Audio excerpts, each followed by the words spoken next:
এই শোনো, তুমি যে কাজে যাচ্ছ আমাকে একবার কেন বললা না?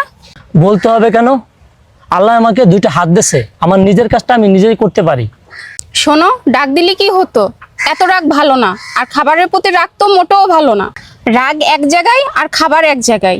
ঘরের যত কাজ কাম আছে সব দায়িত্ব আমার, তোমার না। কালকে রাতে যে তোমার সাথে খারাপ ব্যবহার করছি তার জন্য আমি ক্ষমা চাইতেছি।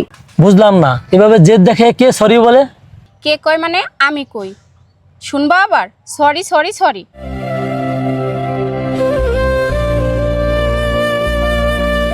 মনে হয় ওর সাথে আমার খারাপ ব্যবহার করা ঠিক হয় নাই।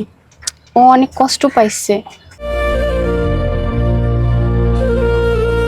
শোনো, সরি।